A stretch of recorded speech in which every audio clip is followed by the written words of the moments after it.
یا مولانا یا صاحب الزمان الامان الامان الامان الامان الاجل.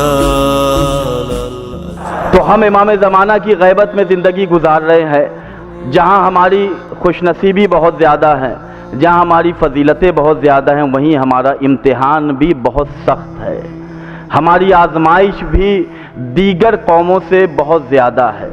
میں نے جس حدیث کو آپ کے سامنے تلاوت کی، جس حدیث کو آپ کے سامنے پیش کیا، یہ ہمارے اور آپ کے آخری امام کہ جن کے صدقے میں اللہ ہمیں سانس عطا کر رہا ہے، جس امام کے صدقے میں اللہ ہمیں رزق دے رہا ہے، جس امام کے صدقے میں اللہ روزانہ صبح میں سورج کو طلوع کرتا ہے تو روشنی ہوتی ہے، جس امام کے صدقے میں اللہ پوری کائنات کو آج زندگی عطا کر رہا ہے، وہ کسی اور قوم کا نہیں، ہماری قوم کا امام ہے.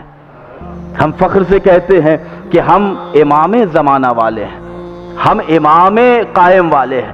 کمال الدین کی ایک روایت ہے کہ ہمارے اور آپ کے چھٹے امام، امام ششم صادق آل محمد قرآن ناطق حضرت امام جعفر صادق علیہ الصلاۃ والسلام، اللہم صلی علی محمد وآل محمد. توجہ فرمائیے، میں نے کہا نا کہ امام زمانہ کی غیبت بڑی فضیلتیں اللہ نے عطا کی. آپ اپنے ایک صحابی ابو بصیر کو مخاطب کر کے کہتے، ابو بصیر خوش نصیب ہیں وہ لوگ کہ جو امام قائم کی غیبت کی زندگی میں، امام قائم کی غیبت میں زندگی گزاریں گے. زندگی گزارنے والے فقط خوش نصیب نہیں ہوں گے، اگلا فقرہ ہے کہ خوش نصیب ہوں گے وہ لوگ کہ جو امام قائم کی غیبت میں سانس لے رہے ہوں گے، اس کے بعد امام زمانہ کی تعلیمات، ان کے فرمودات، ان کی حدیثوں کے مطابق اپنے قدم کو بڑھائیں گے، اپنی سانسوں کو لیں گے. پتہ ہے امام نے کیا کہا؟ کہا وہ عام انسان نہیں ہوگا بلکہ وہ اللہ کا ولی ہوگا، نہ اسے کوئی خوف ہوگا نہ اسے کسی بات کا ڈر ہوگا. یعنی امام زمانہ کی غیبت میں اگر ہم اور آپ تعلیمات امام پر عمل کر رہے ہیں، اچھا اس میں کوئی شرط نہیں ہے کہ مدرسے میں جائیے تب آپ کو یہ اپرچونٹی ملے گی، آپ حوزے میں جا کے ایڈمیشن لیجئے تب جا کے آپ امام زمانہ کی تعلیمات پر عمل کریں گے، ایسا بالکل نہیں ہے. جو جس ڈپارٹمنٹ میں ہے وہ اس ڈپارٹمنٹ میں رہ کر، میں نے کسی مجلس میں ایک پہلو پیش کیا تھا کہ ہم جس ڈپارٹمنٹ میں بھی رہیں، اگر اپنے آپ کو امام زمانہ کا امپلائی سمجھیں، امام زمانہ کا نوکر سمجھے، امام زمانہ کی نوکری میں اپنے آپ کو محسوس کریں، تو یاد رکھیے نہ کہیں کرپشن ہوگا. توجہ فرمائیے گا. اگر ہم مثلا ہم سول انجینئر ہیں، ہم میکینیکل انجینئر ہیں، میں ایک طالب علم ہوں، میں خطیب ہوں، آپ کسی آفس میں کام کر رہے ہیں، اگر آپ نے ذہن میں ایک چیز کو یاد رکھا، بیدار کر لیا، یا خواتین ہاؤس وائف ہیں، اگر انہوں نے یاد رکھا کہ ہم امام زمانہ کی کمپنی کے ورکر ہیں، پوری دنیا امام زمانہ کی کمپنی ہے. ابھی امام جسے چاہتے ہیں اللہ امام کے وسیلے سے دولت عطا کرتا ہے، اللہ جس کے چاہتا ہے امام کے وسیلے سے صحت عطا کرتا ہے. یہی وجہ ہے کہ امام قائم بیان کرتے، میرے شیعو مجھے تم پہچانتے نہیں ہو، میں تمہیں اتنا چاہتا ہوں کہ بیمار تم ہوتے ہو، درد مجھے ہوتا ہے. توجہ فرمائیے گا.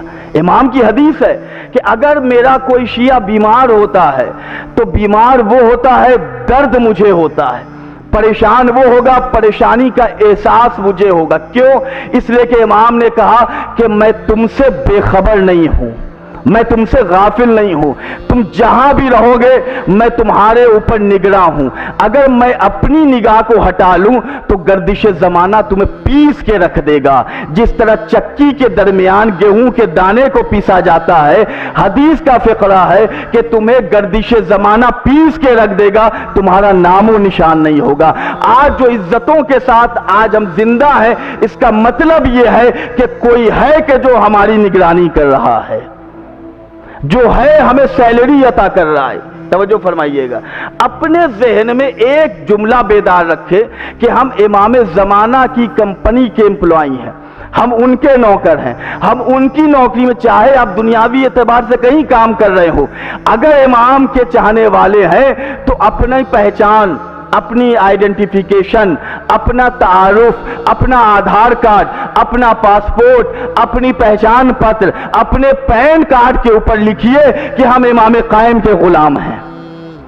جب یہ چیز ہمارے ذہنوں میں محفوظ ہوگی تو آپ 10th کے اسٹوڈنٹ ہوں، آپ کسی اسکول کے پرنسپل ہو، آپ کسی سینٹر کے ٹرسٹی ہو، آپ کسی مدرسے کے پرنسپل ہو، آپ عالم دین ہو، خطیب ہو، ذاکر ہو، مقرر ہو، اسپیکر ہو، کہیں بھی ہو، اگر ذہن میں امام زمانہ یاد رہیں گے تو کوئی برباد نہیں کر سکتا۔